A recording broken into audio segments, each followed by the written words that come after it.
Hello, welcome to Ring Takes here. We're joined by Brian and Lewis. I'm Daniel. Thank you guys for joining me as always. We are here, and it's officially that time, right around that time where it is time to start the road to the Royal Rumble. And we got it kicked off on Raw. This is the road to the Royal Rumble, episode 90, in a street fight for the ages, which was pretty entertaining. Let's get into it. Basically, first segment is the Royal Rumble match is stacked. With CM Punk declaring himself for the Royal Rumble after his win on the debut episode of Netflix against Seth Rollins, which brought Seth Rollins out, and then which brought Drew McIntyre out. What do you guys make of this segment and these guys announcing themselves for the Royal Rumble? Man, let's get as many segments with these three as we possibly can moving forward. I mean, you saw like last year during the build for WrestleMania when all three of them were in the ring, and like CM Punk, maybe not cross. I mean, well, definitely crossing the line, making some people backstage maybe a little bit nervous, kind of almost referencing Vince. Seth Rollins, obviously Punk and Rollins together. We already talked about like the history between them, and then you throw in Drew, who as a heel character via social media and on the mic has been probably having his best promos and his best work as a heel character. I mean, anytime you put the three of them together, you have instant magic. And the fact that the three of them all declared for the Rumble, so you got these three along with John Cena and Roman Reigns, who've already declared. I mean, so those five alone. I mean, and then you add in a couple of other surprises. This is going to be a star-studded Rumble. But like I said, obviously when these three are together doing a promo segment, it's always exciting. You never know how far they're gonna go. But I thought this was a very interesting promo between all three of them. And definitely created that hype for the Royal Rumble, and definitely looking forward to it. Looking forward to it even more now because you put those three along with Roman Reigns and Cena. Now, I've always been one to say with the Royal Rumble that I kind of judge Rumbles by who the final four are, and you could take any combination of those five guys as your final four, and you got a great Royal Rumble. Whereas in either one of them could win, and you wouldn't necessarily be disappointed with the decision per se. So definitely love that they're involved, and definitely looking forward to the Rumble more because of it. Yep. Yeah. This year going to the Rumble, I don't have a clear-cut winner or even know who I want to win the Rumble or which way you want it to go. It's this one's it's a toss-up, and like there's a lot of ways it can go about it. There's a lot of still unknowns that we don't know on how things and certain stories are moving. So yeah, they're definitely leaving it open to like everyone's imagination in terms of like who could win. You could go the Punk route, you could go the Cena route, you can go the Roman route, which I don't think they're gonna go, but you could. And I do like this whole like how they're kind of using more logic in this segment in terms of like, Drew calling out Seth, like, what are you doing? You're so against this, but then you against Roman, but you don't want to help. You're letting him get back into power. Everybody's like, everybody was all about getting rid of this tyrant, and now that he's trying to get back into power, nobody wants to step up, and I got to be the one to do it. So it's like, I like this whole like logical Drew that's like, what the hell is everybody doing? And I got but then obviously you got Punk just like focusing on himself. I'm like, listen, I'm doing what I got to do, and we still got that favor lingering around, so we don't know when that's coming into play. And I don't know. I feel Seth is still a little after that loss. I don't know if that's directionless, but it's like, are we gonna get a change with him? Are we gonna get something different? I don't know, but it definitely a great segment. Definitely great promo work between all of them. And like Brian said, it's great. They bring out the best in each other, going at it, toe for toe. So yeah, it's definitely hyping up the Rumble. I'm definitely curious to see what surprises it's going to bring, and that should be great. Definitely loving the mixture of storylines heading into the Rumble. You got CM Punk, who's just trying to main event WrestleMania, right? We know his history, especially with the bad blood with the company in the back when it was Vince and Triple H and HBK, and just trying to get over the hump and get to WrestleMania. That was always his hope and dream. And now he's back on that track, right? After putting down Seth Rollins, right? And he's trying to get rid of Seth Rollins. But now Seth Rollins is like, not so fast. I'm still here, and I'm going to derail your WrestleMania dream by throwing you over the top. So you got that aspect of it. Like, this should just be a blood feud forever. They should never team up. They should be always go at each other. Like, I love every single second of this, and I feel like it revitalized Rollins in a sense, who's kind of in the no man's land a little bit. CM Punk is giving him something to latch onto, not even latch onto, but something to fight back against, have some rapport with, and having some good promos and matches.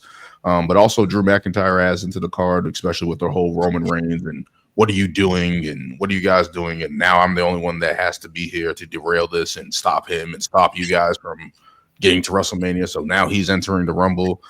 So I just like the mixed play of the mixed bag of storylines here, because you got the whole Cena route, last run, retirement tour. Can he do it? The Royal Rumble, that would be epic. I think that would be his second win in the Royal Rumble if he does that. Heading to WrestleMania, getting to pick his opponent, getting to carve out third win. Third? Yeah, because he won it when he came back. When he came back at the Garden, and then in 05. Yeah, he won it, and then there was the other year he won it. Yep. I remember he eliminated Ryback, and he ended up facing The Rock in that WrestleMania rematch.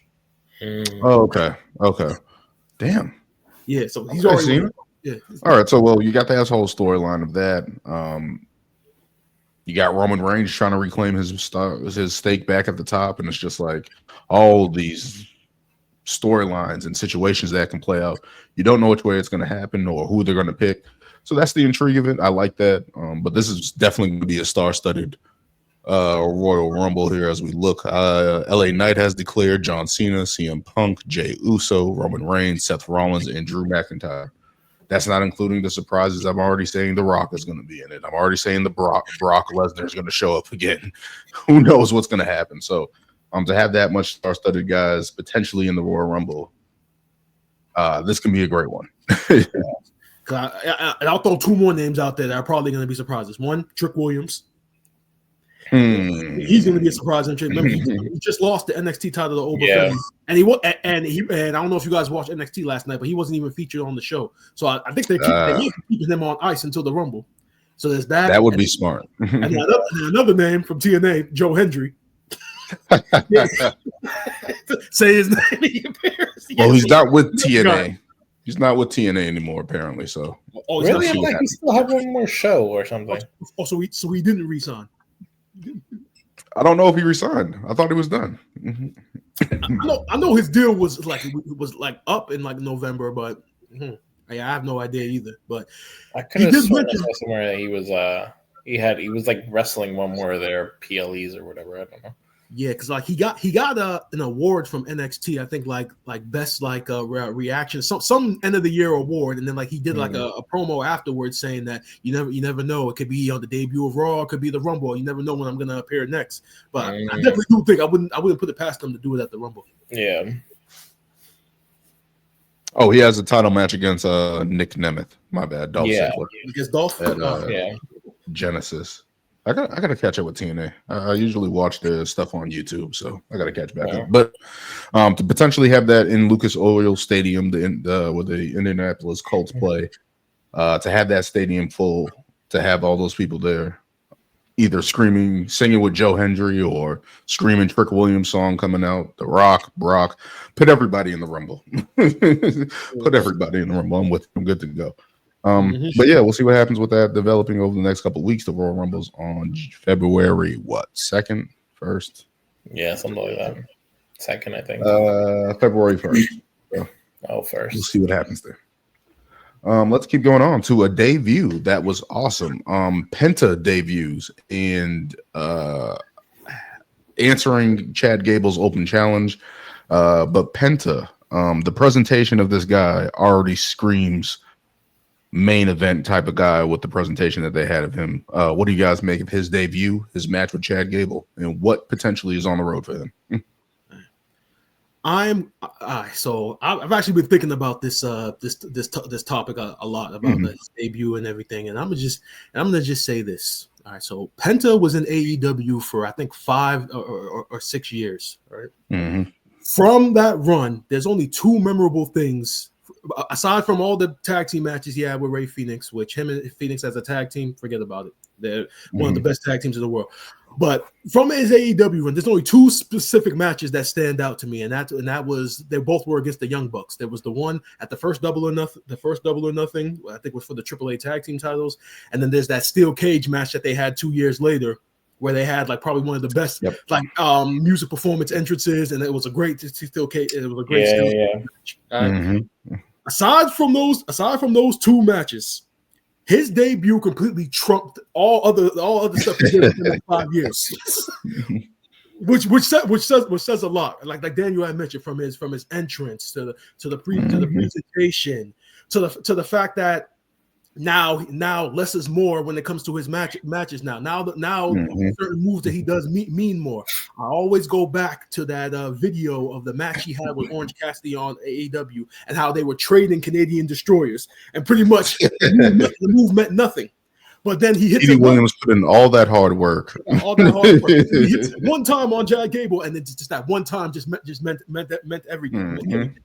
So his presentation was tremendous. The match was great. I mean, I know some people like our fellow co-content creator John was a little excessive with the criticism, pretty much criticizing his botches and everything. But look, it was his first night. It's a new style. I don't think he had a match for a month. I think his last match in AEW or wherever else was maybe a month or so ago. So he hadn't had a match in a while. So he's shaking off ring rust. So he's gonna be fine.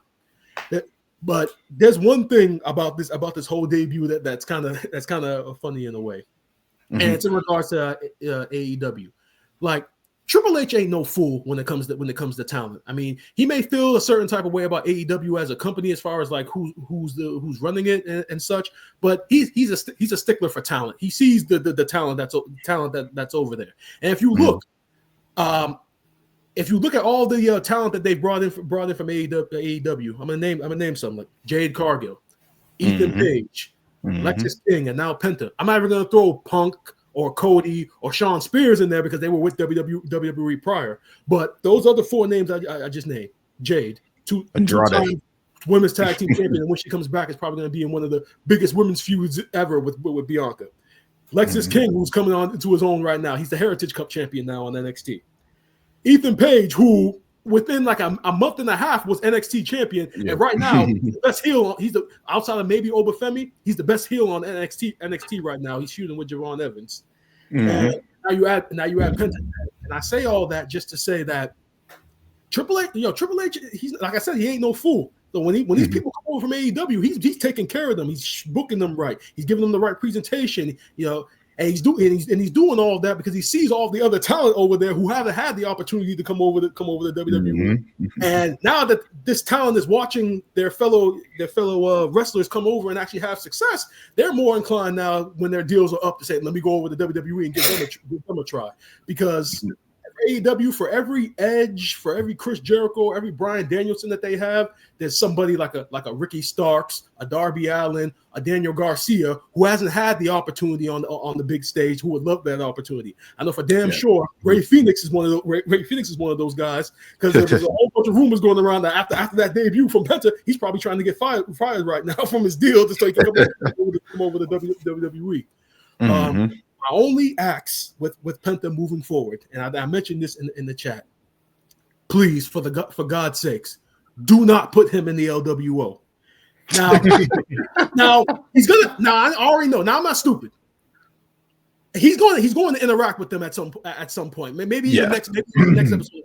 He's going to interact with them. But just please do not put him in the group, because then he's going to do the same thing that happened to Dragon Lee is going to happen to him, because Dragon Lee got stuck in there, and people forget that Dragon Lee is a former NXT North American champion, had banger matches with Dom and with other people on NXT. His first match on SmackDown.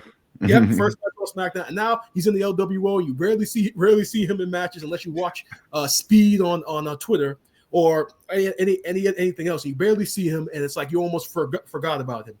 I don't want the same thing to happen to Penta. Don't put him in that group. If there is going to be a feud, more than likely, and probably there will be, can we at least just hold it off until Rey Fenix gets there? I'm pretty sure they're not going to, but can we hold it off until Rey Fenix gets there? Because then at least to me it'll mean more. What do you guys think? Now when I think, go ahead, Lewis. Go ahead, Lewis. Yeah, there's a lot to unpack there. I've been thinking about it. Thinking about this.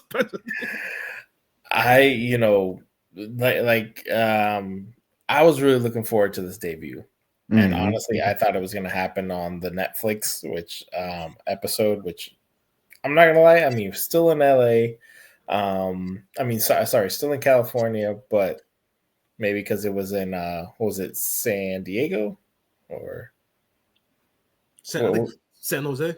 San Jose. Yeah, so, I mean, obviously there's a big Latin community over there and more people know who he is. But I thought his debut was going to happen on that episode, which I think would have been a little bit bigger. But this was still great, and I think a lot of Triple H probably knew that he was going to get a huge pop when he debuted. And the fact that he saw so many people with signs for Penta, wearing his mask in San Jose, other stuff. There was a reason why he delayed it. It was in San Jose. He wanted all the attention on him. Exactly. And I saw something on somebody that was like, look at what this man did, like just with that like little strut walking down the ramp. He's like, this man just made himself so freaking cool and gave himself so much of an edge just by doing these little things and just coming out. And he's been doing them for years too. That's the crazy thing. Exactly, and it's like so rare, and I think that's the only difference between everybody else who's come over for AEW is like this guy he's been around the world. Literally. And like I specifically like the stuff that Michael Cole was saying. There were like some say like Rey's the greatest luchador. Some can say that he might be one of the best as well. And like Brian said, obviously we know him and Rey is going to happen at some point. I think that should be prolonged as much as it can, or just either build it into the biggest fight that you could ever make it. But like Brian said, I do not want him to fall into that hole of the LWO because we haven't even seen Dragon Lee besides like some background iterations or whatever. We need these luchadors to like stand out on their own, go after titles, kind of like what Andrade is doing, but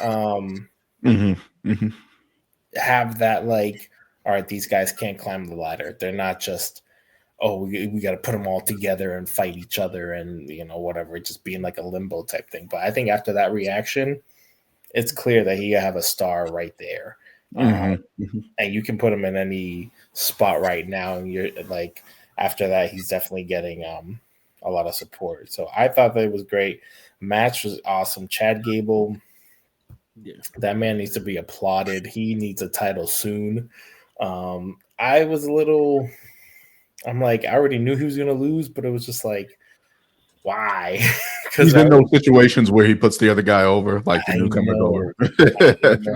And it was just like a year and a half ago, we wanted this man to win the IC title, and now he's.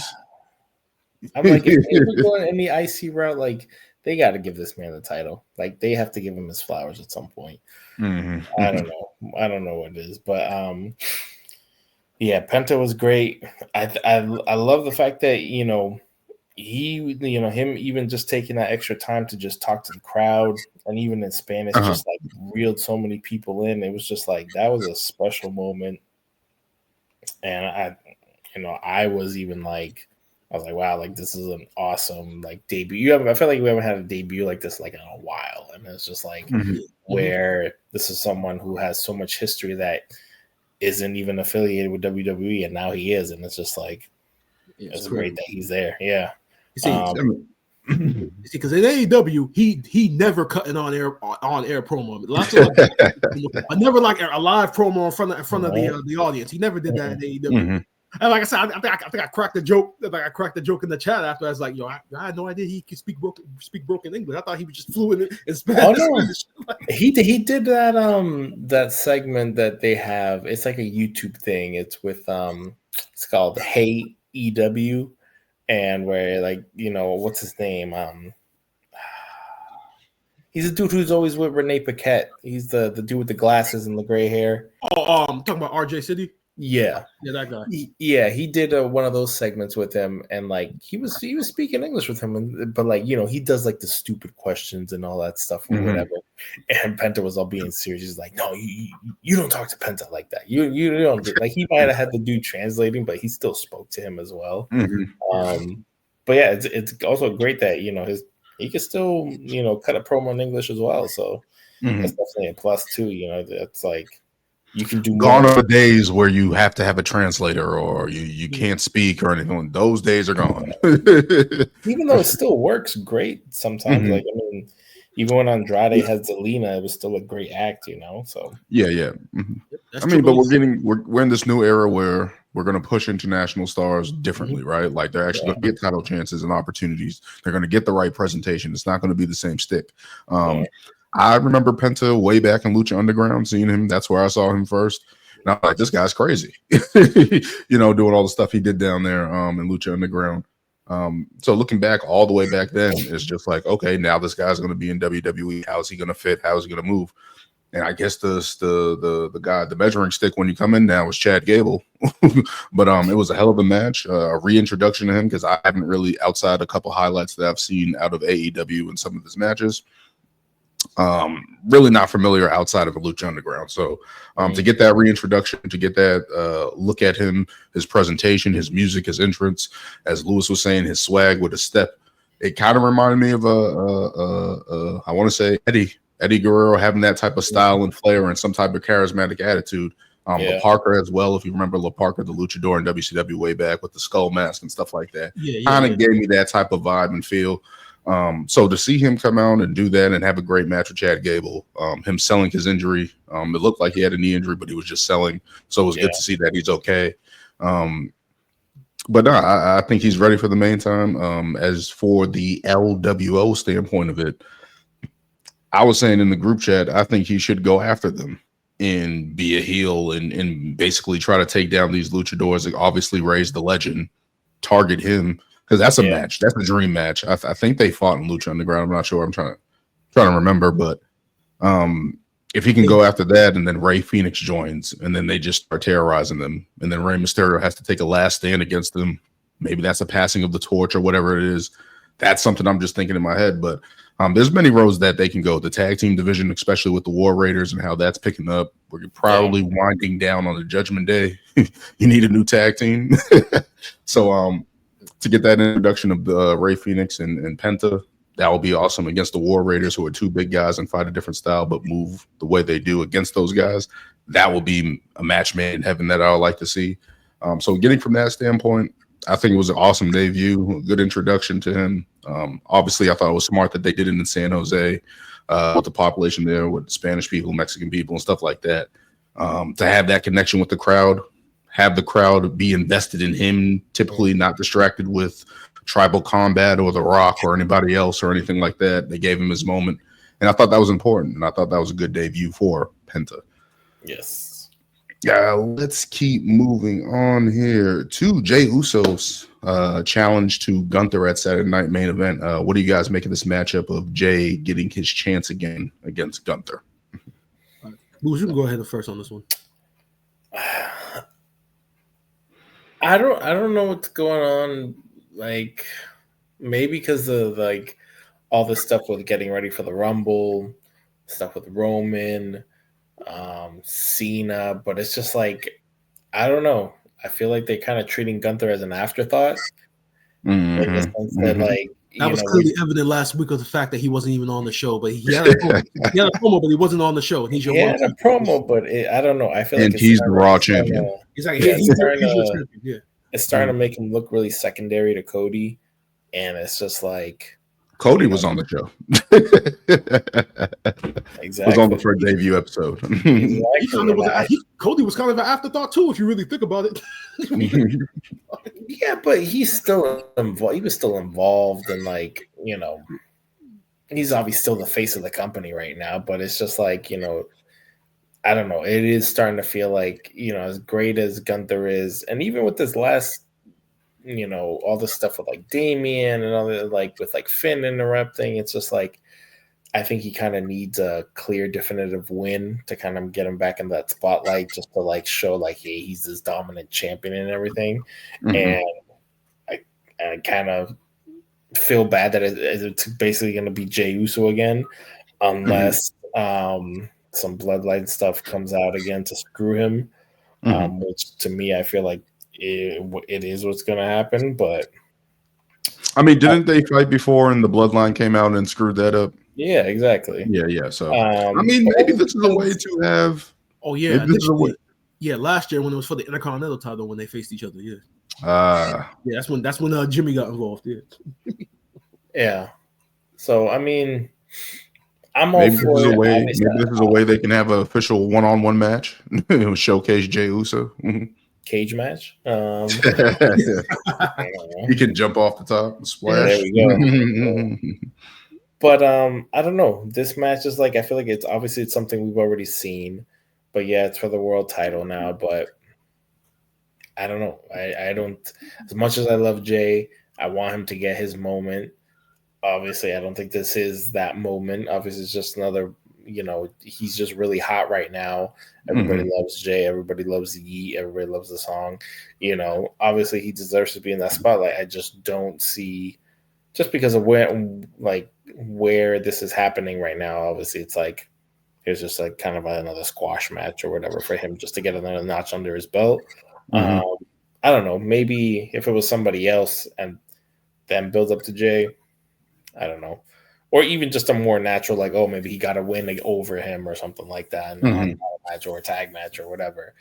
I'd probably have a little more like, okay, they can build this up more now. I did like the promo between them. He's told me, he's like, yeah, I've never beaten you, but you know what? I'm still here and I'm coming after you. So I'm all for Jey. I just don't think it's happening right now. So, but I'm still happy to see the match, but. We know what's happening. So Lewis, I agree. Similar sentiments. We know that Jey more than likely is not coming out on top, but he is one of the hottest superstars on the roster right now. So you can understand why they would go with him against Gunther. And I was thinking like last night, watching this entire promo segment, and I'm actually going to give another hot take here.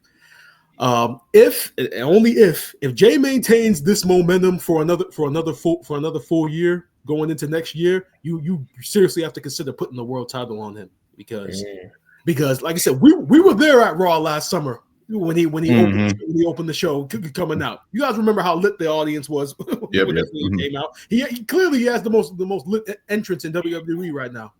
Hence Travis Scott last week. So so he's one of the hottest superstars, and you just think that like, bro, if he still has this positive momentum, like you can pull the trigger on him, or you can have a similar story that's similar to Cody in the sense of not like finishing the story, but you always have that story. I think he mentioned it in the promo with Gunther, mentioning how everybody looked at him initially as a twin, or always say the furthest that you'll go is being a tag team. You can't be a singles guy. And every time he mentions that in one of these promos, I always gotta keep thinking. I'm like, yo, like literally like 5-6 years ago, nobody in their right mind would ever predicted this. We never would have thought they would have even split up. Him with the mic in his hand, talking in the ring for the world champion. Nobody thought that. nobody in their right mind would ever think you could split the Usos up. And now you see one of them flourishing as arguably the hottest superstar. It's still unbelievable, but it's still going to be a good match. I mean, people are still going to be pulling for Jey because he has that positive momentum. But I also agree with Lewis that it's still not the right time to kind of pull the trigger per se. But I will say if the crowd reactions are still the same the way that they are in a year, then it really might be seriously time to consider putting the world title on them. I mean, he's definitely entering that conversation. Getting these opportunities. I think even way back when. I don't want to say I'm not comparing the two, but I'm just saying about runs about people who came in. Stone Cold Steve Austin, when he came in, he got a couple title opportunities early, and it kind of built that momentum up until WrestleMania 14, and kind of took over, right? So looking at Jey Uso with this momentum, he definitely put himself in not the driver's seat, but he's in the car. He's in the car to get to a world championship, and that will be awesome because I think his in-ring work is getting better. He's obviously getting more comfortable on the mic with these promos. And him and Gunther had a good promo going back and forth, had a good angle there where Gunther said, hey, main event for you is a nickname, but I'm the main event, and that type of typical thing. And basically just saying I'm a higher class than you. And Jey Uso, being that kind of guy who's grummy, who's kind of gives off that feel of grinding his way to the top. This is a perfect match in heaven. That's always going to be able to sell well to me. Gunther, obviously, we talked about him not being featured on the debut show of Raw, which I thought was a misstep because he is the champion, and especially with the Royal Rumble coming up, most likely leading his title match into WrestleMania, you kind of want to showcase him. So maybe the Saturday night main event's kind of like a reset right before the Rumble, a week before the Rumble, to kind of put the eyes on Gunther where the world will be watching, right? Because that's going to be on Peacock. People are going to be watching. You're going to get new eyes. So hopefully that's a showcase for Gunther. And they can do a good job. But as Jey Uso, as Brian said, at some point he's going to become a world champion. That would be dope because it's like to see a guy and you're also showing that you can still be from a tag team and build your way up and be in a main event, because we haven't gotten that in a little bit, but Jey Uso could change that. Let's keep going. Lyra Valkyria becomes the first women's intercontinental champion with a banger of a match against Dakota Kai. What do you guys think about this matchup, and what do you guys think about her becoming the intercontinental champion, first women's intercontinental champion? Oh, that's an understatement. It was definitely more than a banger. That was a great contest between both of them. I mean, it wasn't Natalya. Taking the title. Yeah, I know I mentioned that last year. Yeah, I know. I mean, yeah. I digress. She did a good job. Yeah. But as far as this match goes, like realistically, it doesn't. To me, it didn't matter who came out on top because as far as both of these women go, you could have gone either way, and it would have been acceptable. Mm-hmm. And the one thing that I noticed was the contrast between both of these women's champions, both Intercontinental and United States. You got Lyra now, who's a fantastic worker, had a lot of banger matches in NXT, and then you kind of got Chelsea Green over here with the women's United States title, who's a more stronger character.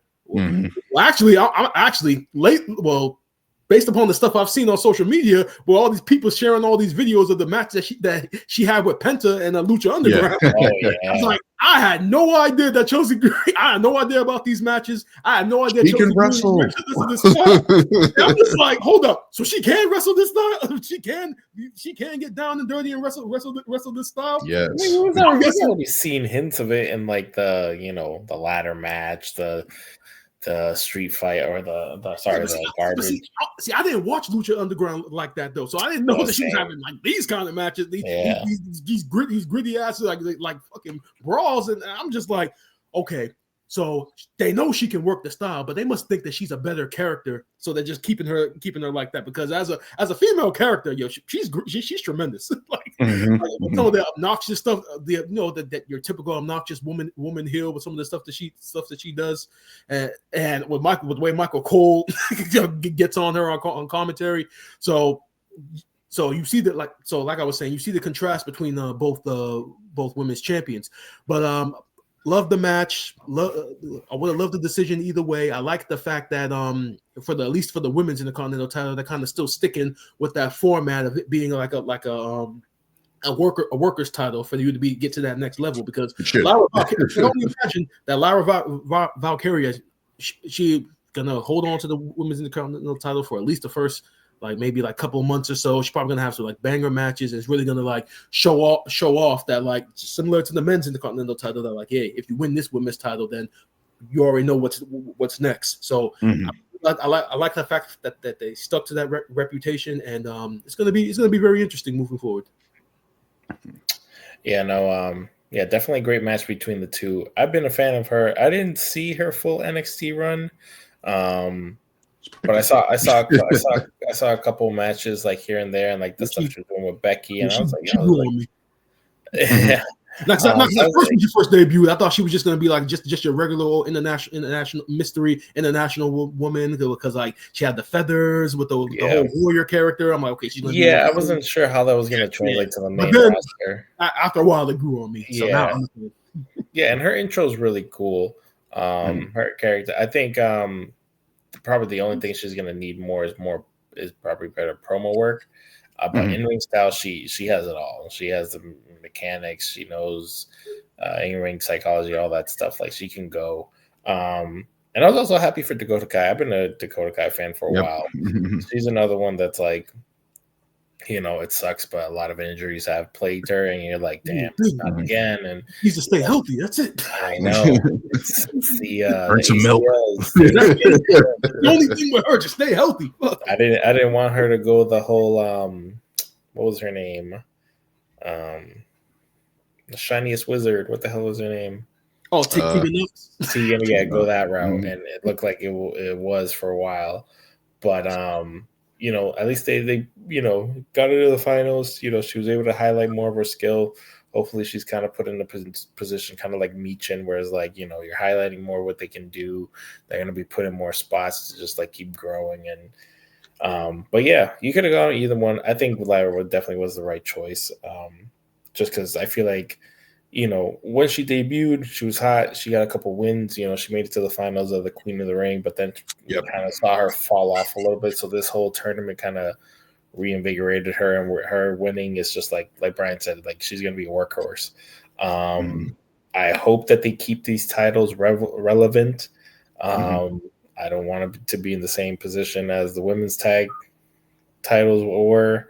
I was like wondering, like, just how they are going to highlight these titles, and are they going to have time to highlight them each week? I hope it's not like every once in the month or whatever, because you obviously got the men's titles, but now throwing these titles, are we going to have enough time to see them all be highlighted and defended, and are we going to see them on more? It should be a weekly occurrence. Yeah, it has to be a weekly occurrence. It has to be. And all the extra matches that you would have on the side, like, they have to have these titles involved, because that's the only way you're going to keep them relevant. So congrats to her. Hopefully, this just leads to more great feuds and great matches and highlights more female talent. I'm going to copy both of you guys. I thought it was a great match. I thought it was great for Lyra to get that win, especially after Lewis mentioning her Queen of the Ring runner-up performance against Nia Jax, which was impressive and a hard-hitting match, awesome match. This one was kind of similar in terms of what these women were doing. Of course, the suplex that Lyra delivered to Dakota to the outside, I was like, holy shit. That was tough. I just thought it was a great match, and of course, Lyra got the win. She's the new Intercontinental Champion, well-deserved. But Dakota Kai, I thought this was a showcase for her. Kind of been waiting, she had those NXT heel runs and her betraying people, XYZ. But for her to come back and get this opportunity and have that type of match on Raw, I thought it was awesome. I thought she looked great in the match. I saw kind of been waiting for that performance from her, and I thought this was a great performance.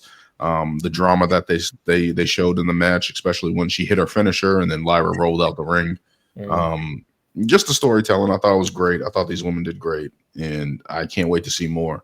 And kind of what you guys said about the United States Championship, Chelsea Green getting to showcase herself on the mic, Michin getting in the action, and it's just like, who else is going to get involved in these title matches? Because it can't just be two women at first. So we're going to see some more mixing faces, but hopefully more opportunities for more women on the file for the title to get more opportunities in the ring. So it'll be interesting to see what they do going forward. But congratulations to Lyra Valkyria becoming the first women's Intercontinental title holder. That's historic. And she's going to be great. I think she's going to be great in that role. Would be dope to see her at WrestleMania. So we'll see what happens with her. Let's keep going on here. We got Rhea Ripley new challengers. Rhea Ripley coming off the heels of defeating Liv Morgan to regain her women's championship. Looks like she has a couple new challengers with Nia Jax and potentially Bayley heading into the Rumble. What do you guys make of Rhea Ripley's confrontation with Nia Jax and potentially Bayley? Hopefully that was just a promo to build up the Women's Royal Rumble. Because obviously, because when you look at it, it's like Nia and Rhea. It's like a most logical match for them to feud with one another. I mean, that's going to be one of those like go-to feuds because obviously Rhea being the organic, organic tweener character that she is, loves mommy, and Nia Jax being the ultimate heel. When Nia came out, I was just hoping. I'm like, yo, please talk about the Rumble. Please talk about the Rumble.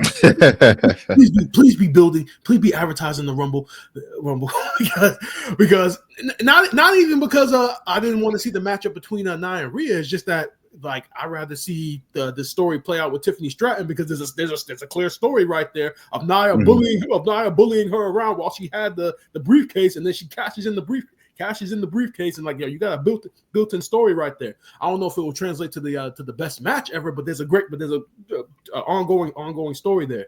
Mm-hmm. So I think pretty much Nia. I think did Nia declare? She declared for the she did. Right? Yeah, she did. Yeah, so you already know. In her years in the Women's Royal Rumble, she's always going to be like an impact player when it comes to that. I think Bayley was in the crowd because the Raw was in San Jose.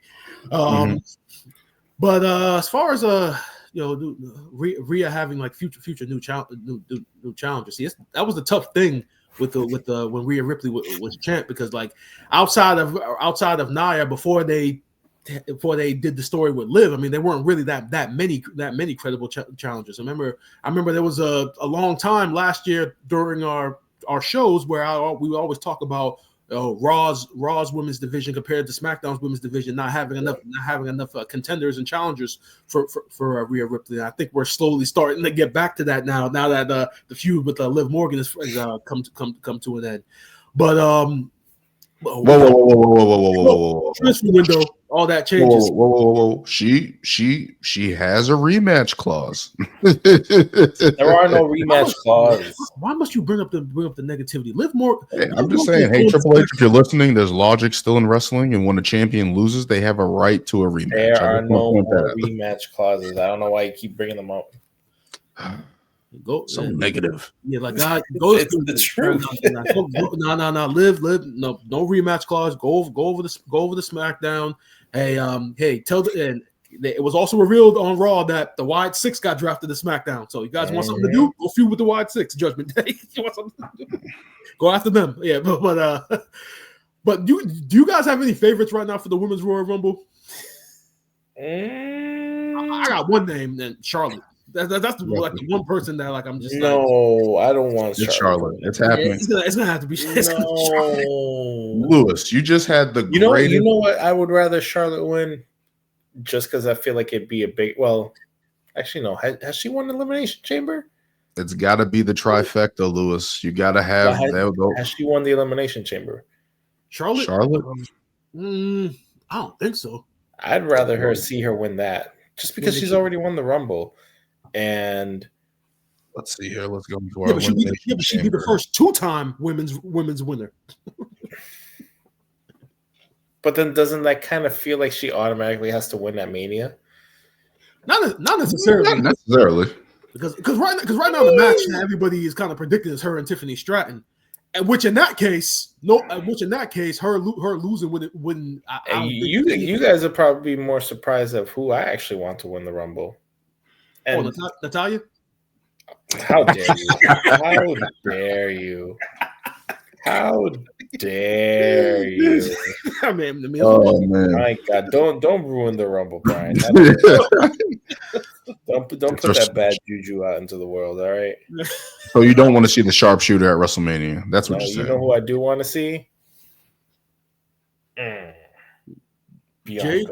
Oh, Bianca? I mean, Jade. Sorry, Jade. Oh, Jade. What? Not yet. Well, no, not yet. I know eventually, yes, but not yet. Not yet. We gotta get the feud. I'd be more confident if to know what the hell they're doing with that whole who took her out storyline. But I feel like that would be a nice surprise. I think they're saving that, or at least give her like most eliminations or something. Like I think they're saving that for WrestleMania. That lead up build. Who took her out? She goes after them. I think they're leading that for her to win the Rumble. Woo. Yeah, but with that story right now with Jade Cargill, doesn't it not seem like they're setting up Bianca to be the heel? And which I think, but in that case, Jade heel is better as a heel. Better, yeah. Like, again, this is the thing. Jade would be a better heel if she had the ring work. If she was that type of star as yet, she's good she's gotten better. But if she had that in-ring ability that it's on the level of Bianca, then I'll be like, okay, she can be a heel. But Bianca needs a change. Yeah, she does. That's the thing. So if this is the thing to get her over as a heel, that's crazy. Because I remember in interviews where she said she doesn't want to be a heel. She wants to be the John Cena. She wants to be a face. But it's like, she was also really good heel in NXT. Like, she has to be a heel. That's what I'm saying. It's not like she hasn't done it before. That's why it's just like, the evidence is right it's there. It's like you gotta be a heel. And I've been waiting for a heel Bianca. With that whole like taking her out, I honestly thought it was gonna be revealed like it was gonna be Naomi. Xia Li. Xia Li took her out again. That's again. I thought it was gonna be Naomi. I mean, it could still be just because she stepped in. They kind of just gave her the title and all that, and we've seen a heel Naomi as well, but I thought that might have been it. But we haven't seen a heel Naomi in the bloodline. That would also make a lot of sense too. Which I don't know. We have gotten a heel Naomi though. We have. Yeah, when she went with Team Bad. Yeah, that yeah, and even before that, she was a heel for like a little bit. Yeah. No. I mean, why being so negative towards Naomi, Dan? Love Naomi, but in the only way that I don't want to remember Team Bad in that era of women's wrestling. I'm sorry. Her and Sasha and Tamina. Jesus Christ. Shout out to Tamina, wherever she is. Wherever she is. Wherever she is. But nah, I got to go with Charlotte. It just makes sense for Rhea Ripley and Charlotte to have that trifecta. You have to have a women's, especially with women's wrestling, you have to have it somewhere where there's a Stone Cold and The Rock. Those women are polar opposites, both great. You got to make that happen at Mania. So you want what, Rhea and Charlotte again? Yeah, you can make it happen. Get it out the way. I don't know. I think I'm just so picky where I always want someone new to win the Rumble. I want.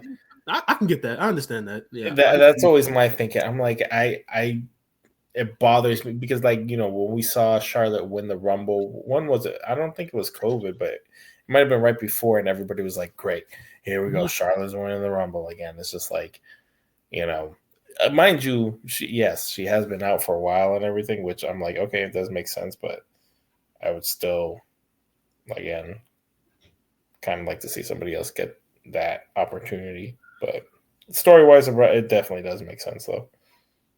Definitely better than Becky winning it. I really don't want to see that, but I mean, there's also another name, Alexa Bliss. Not even her. Somebody else people aren't thinking about who's been out for the majority. Who was out. Whoa! Let me guess. Jordan Grace. Oscar. Yes. Ooh, yes. That's a lot of people aren't thinking about her. Like I said, she was out for the year with that injury. I don't know what her status is right now, but if she makes it back for the run with that's a wild card you could throw out there. Mm-hmm. Yeah. Did you say Jordan Grace? Yeah. See, here's my thing. If you're gonna bring her in the Rumble again this year, then you have to have her at least in the Final Four because last year she had a great impact, but then she kind of got taken out early. So if you bring her back again this year, like you got to get her to at least the Final Four, and at least have her have a bigger impact than she did last year. Yeah. Who else can win it? I'm trying to think. You said Jade, Charlotte, Becky Lynch is always going to be in What about play. your Sonya Deville, Dan? She's so great. She has great promo work. She'll be in it. Not Nope. She'll get notice, shunned notice, and complain about it. notice I said promo work. Promo work. She's a prize fighter. What are you talking about, Dan? Yeah, the Pride fighter. Yeah. I mean, they are going. I mean, WrestleMania is in Vegas, big MA town. I can.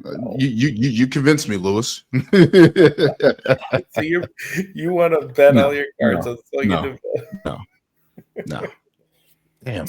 Yeah. Who am I thinking? Oscar, Charlotte, Jade, Bianca, obviously. Yeah, I gotta go with Charlotte. I just want that trifecta. I need that trifecta of the women of Rhea Ripley versus. Hey, maybe your girl Nikki Bella could come back and win. She's gonna be in the Rumble. That's happening. They did not showcase her on Raw for no reason. She's gonna be in the Rumble. Unfortunately. Yeah, no, she's gonna be in it. Yeah, definitely. You want to know who I want to see in the women's Rumble? AJ Lee. That's what I want to see in the Rumble. Now, if you really want to have a surprise, do that, please. Yes. Becky Lynch stare down with AJ Lee. Yep. Our husbands are fighting, so we have to fight too. And the story writes itself. Literally, story writes itself. And see, that's the thing with the women's Royal Rumble. I think I mentioned it like last year.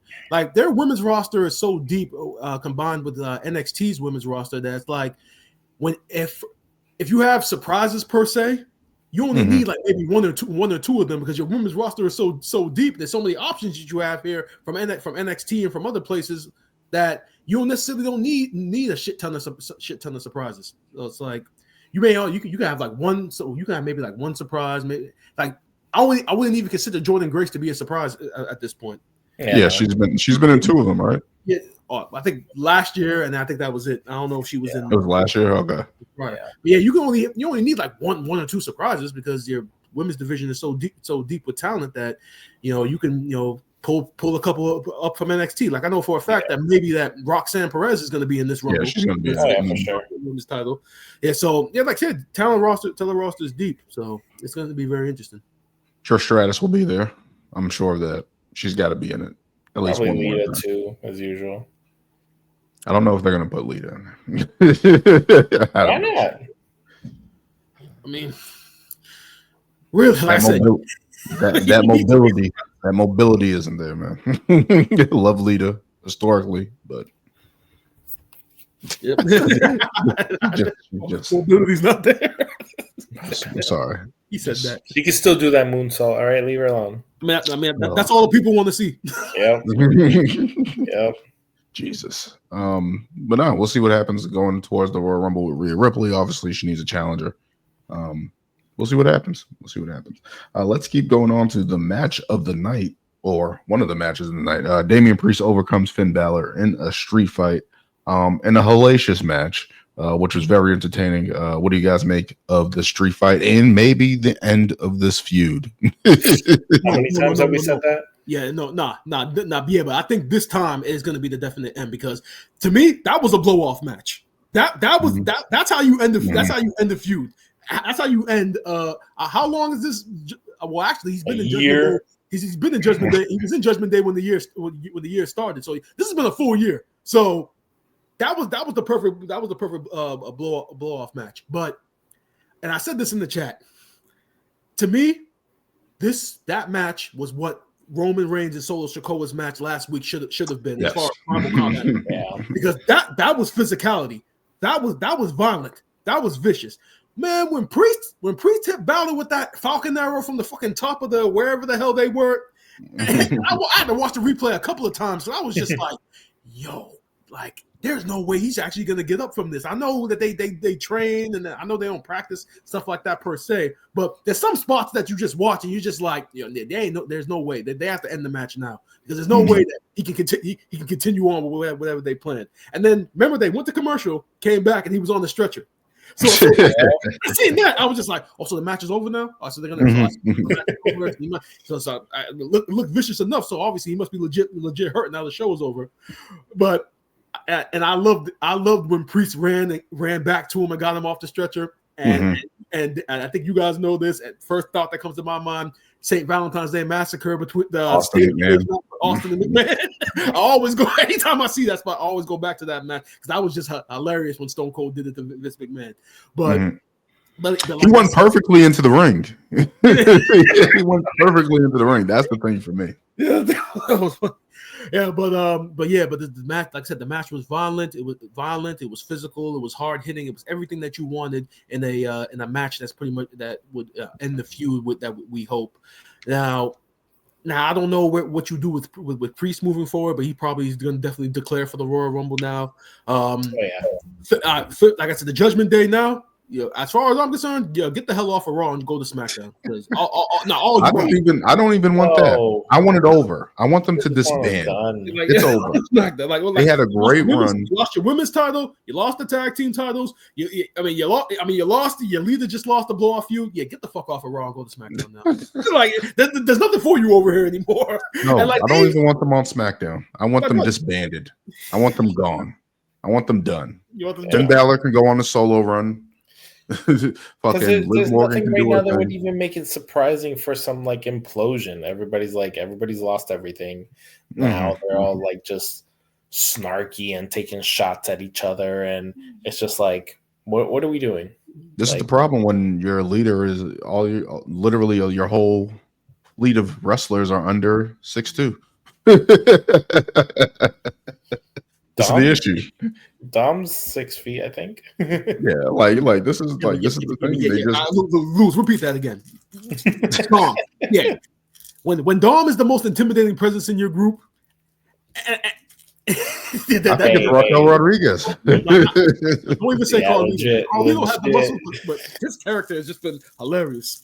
Like I said, Carlito was just there now. Comic relief.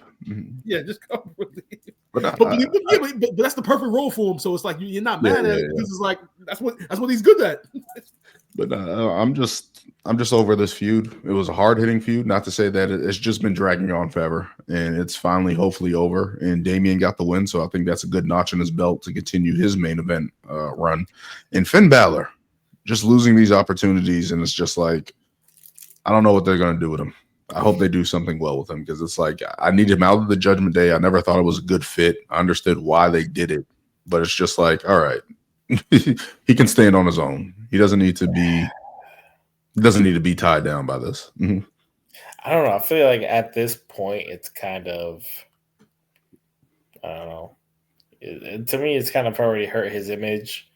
I'm starting to see it as kind of a Shayna Baszler effect, where it's just like, I don't know, maybe his time has just passed, and it's like, damn, you're closing the door on dog. Oh man! Because the only way to give him is like he has to go away for a while. Like I don't know. He's a heel right now who's losing a lot. What are you gonna do? I mean, he can't fight Gunther. Right? Like, it's just like, doesn't make any sense. They're both heels. They're both European. You can't, well, Irish and where's Gunther Austria, from? Or whatever. Austria. So it's like, you can't really have him do that. And it's like, who else is going to go after Braun Breaker, the Intercontinental title? Like, maybe that's a match that could happen, but it's just like.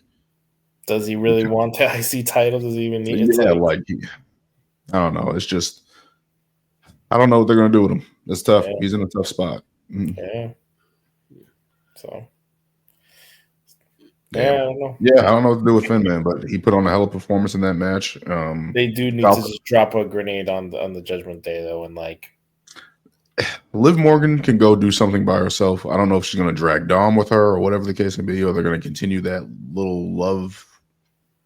I mean, after what they hinted at with him trying to go back to mommy, it already seems like she's going to get rid of him. So, yeah, they're slowly going to build. What they should do is just have him hook up with Raquel Rodriguez.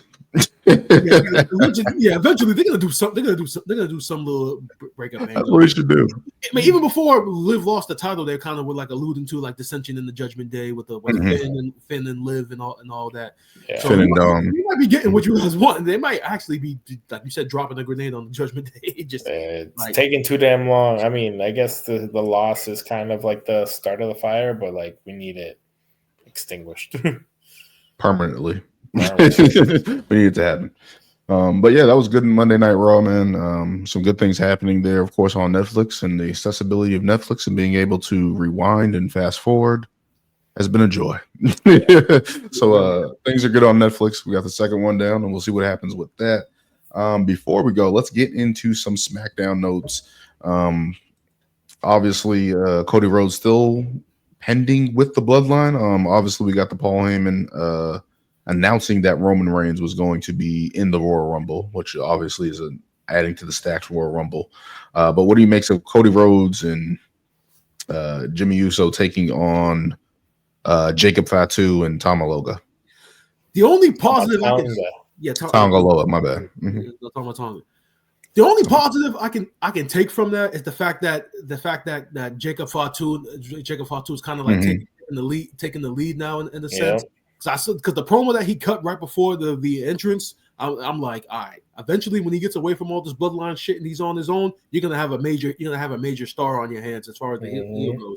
And I remember I was listening to Busted Open Radio this week, and I was listening to Mark Henry, and he was talking about like Jacob Fatu, and he was mentioning how like when he was in AEW, he was telling AEW like, yo, you got to get this guy, you got to get Jacob Fatu. He's an Impact player. They wouldn't do it. And even before initially he came to WWE, Mark Henry was telling WWE officers, "Yo, get Jacob Fatu," but they looked at his criminal background and all that stuff, and they didn't want him. Criminal background, exactly. What does that mean? all the crap, he's a criminal. Well, all the crap this company has done with their storylines and all the guys. I mean, no disrespect to Mike Tyson, he still is a convicted rapist, and he's in your Hall of Fame. So sorry, I'm just gonna put it out there. I mean, legally, we're talking criminal background. Legally, he's a convicted. Yeah, are you trying to get us killed by Mike Tyson? Is that what you're trying to do? Now, obviously, he's gonna bite Brian's ear off. I'm just saying, and we're talking about criminal history. I mean, we can use examples like that. But like that's the one thing that I took from it. They said they had advertised that Solo was coming back next week. I'm like, for what? For what at this point? What exactly are you going to do with Solo Sikoa? There's nothing to do at this point. That chapter is done. What are you going to do to rebuild Solo at this point?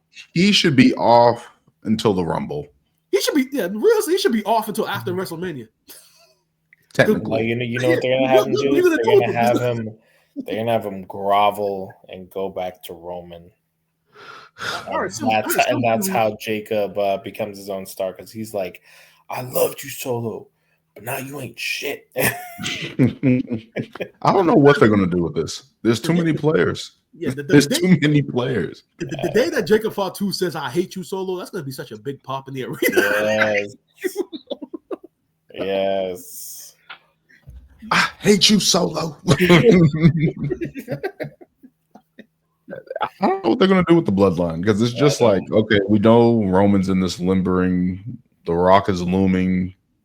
Like, is that going to happen? Is it not going to happen? Like, yeah, I don't know what they do with those guys. Exactly. Like, I wonder if they're just going to kind of keep things in limbo, and then let the whatever happens in the Rumble kind of heat things back up. Assuming Rock is in the Rumble and he has some type of involvement. Other than that, I mean, like I said, what is Solo Sikoa going to do? I mean, at this point, I mean, you lost Tribal Combat. You tried to be Tribal Chief. You failed. You would think that these guys that are following you that you brought in would then start looking at you differently now. I would think that would be the next reasonable step in the story. But but I don't know. Like what is he going to come out and say? Oh, I'm declaring for the Royal Rumble and I still am going to be a world champion. That's honestly what he's probably going to do. It's like okay. It's like okay, but you're not the Tribal Chief anymore. Yeah. So I don't know what they're gonna do. I don't know what they're gonna do, man. He's in limbo. It's I'll say this: the loss to Roman didn't hurt him per se, because obviously Roman's the biggest guy and the biggest guy in the one of the biggest guys in the company. So from that standpoint, it didn't really hurt him. But from a character and a story standpoint, it's just like you don't know where to go with him next, because he could easily come out and say that I lost Tribal Combat, but I lost because of this. And it's still going to be like, no, we're not buying it's that. Just because he's been extended into that role of being a main event guy, and he's lost to Cody. You lost to a returning Roman. It's like, what else are you here for, essentially? Yeah. Apparently, the Bloodlines attacking LA Knight, costing him matches with his United States title matchup against Shinsuke again. So it looks like they're entering the fold with KO and I don't know, just a whole bunch of shit going on. They got a lot of moving parts. I actually thought a lot of that was funny when they started off the show, kind of like beating people up. Yeah. I'm just so y'all are that frustrated that that your man's didn't come out on top, huh? Like really is no because really when he didn't come out on top, I mean, I guess that kind of made you guys look foolish, huh? So that's why you guys are out here.